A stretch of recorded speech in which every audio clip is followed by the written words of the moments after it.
Hi, everyone. I am Kayla Carson, Regional Director of Clinical Partnerships, and we are back with ED Connections, where we are live and connected. We will now be hosting our ED Connection series every second Wednesday of the month, so be sure to follow us on our Selah House, Magnolia Creek, and Toledo Center for Eating Disorder social media pages. The Selah House Eating Disorder Network is comprised of Selah House, Magnolia Creek, and Toledo Center for Eating Disorders. We meet clients where they are in their recovery journey and provide the necessary therapeutic techniques to empower sustainable freedom. Our expert clinical teams help clients understand recovery is possible by utilizing individualized treatment plans comprised of a combination of evidence-based treatment modalities. Our goal is to make sure each client feels safe and close to home by conducting all levels of care in our comfortable home-like settings, really designed to offer a clear step-down process. We continually support our clients in their recovery journey. I'm also really excited to be here with Jessica Ward. She's a certified eating disorder registered dietitian and supervisor, and our clinical director at Selah House. Jess leads our clinical and nutrition teams to ensure our high standard of clinical excellence. Jess, thanks for being with us today. Thanks for having me here, Kayla. I'm excited. Yes, we are always so excited to have you on our ED Connections and to show our community what a great clinical director you are. And so we'll just dive right in. And I'm wondering, in the climate of COVID and with everything that's been going on in 2020, what are some growing trends that you are seeing in the symptomology of some of our clients who are struggling with eating disorders? Great question, Kayla. And you're absolutely right. With all the struggles around COVID this year, we are seeing a lot more patients coming to treatment who have been struggling, particularly with the symptomatology of orthorexia, which doesn't have a formal diagnosis in the DSM, but is that presentation of symptoms where the client has started with the goal being to be healthy.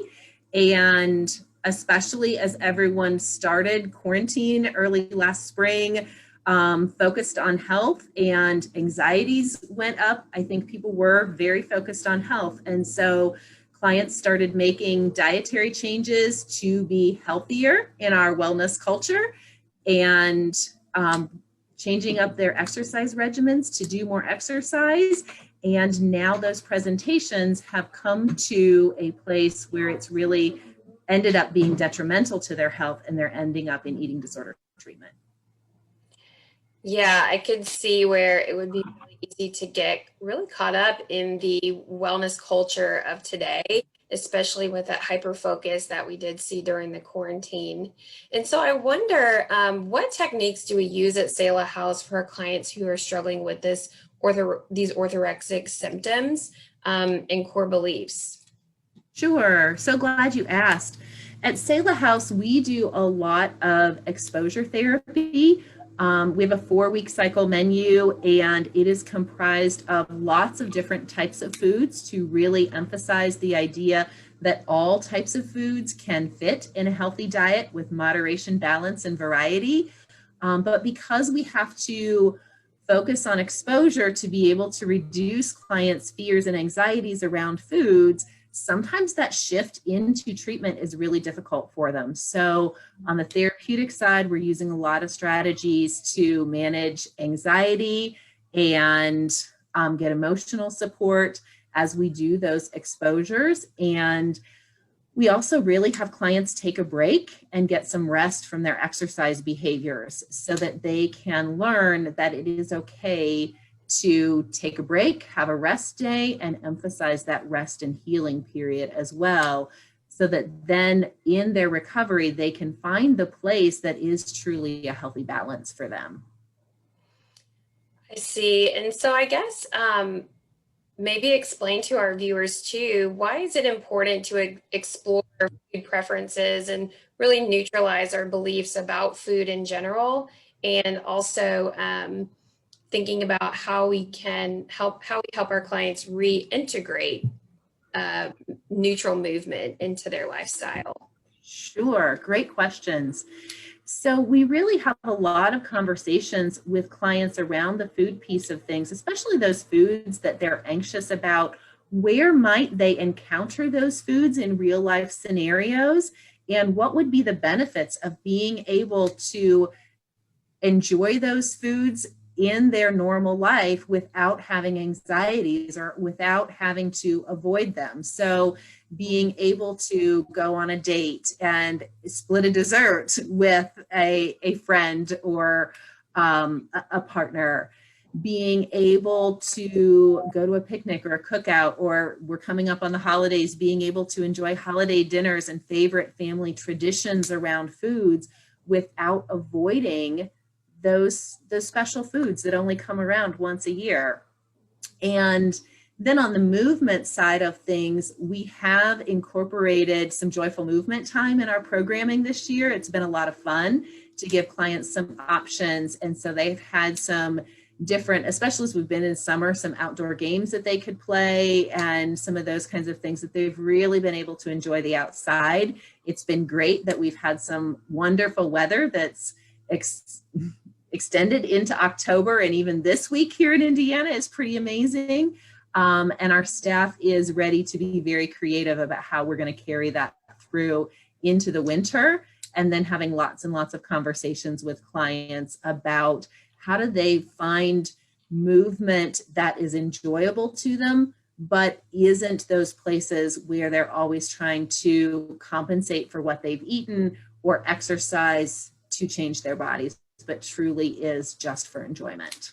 Because then that's a health benefit in so many more ways, just beyond the physical dimension of health. Yeah, I mean, when our health intentions turn into stressors, it becomes not healthy anymore. So I think what I'm hearing too is just the continuation of our individualized care and being Yes. able to really see each one of our clients individually and work with them in their challenging foods and challenging movement as well every day. And now you did mention the holidays, and they are approaching quickly, like faster than I am ready for, I think. And we know this time can be really challenging for many, especially our college students. This year in particular, a lot of students will be home with family from Thanksgiving all the way until after the new year. And so what would you say to someone who might be considering treatment for their eating disorder during the holidays?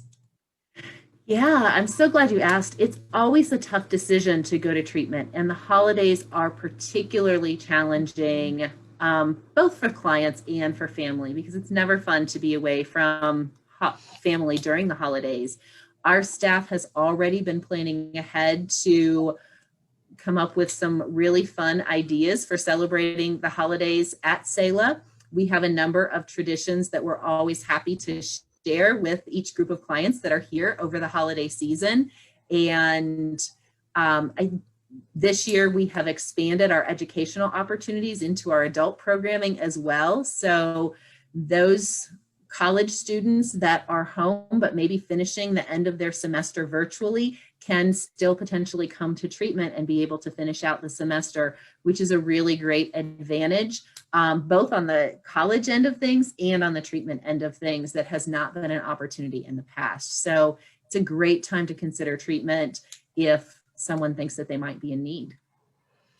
Yeah, and this is the most amount of time that someone who is in college has to dedicate to treatment if they are in need and they are in that place where it's time to consider. And so it sounds like we really do everything we can to make the holidays special, and also ensure that our clients are really getting the care that they need, even through the holiday season.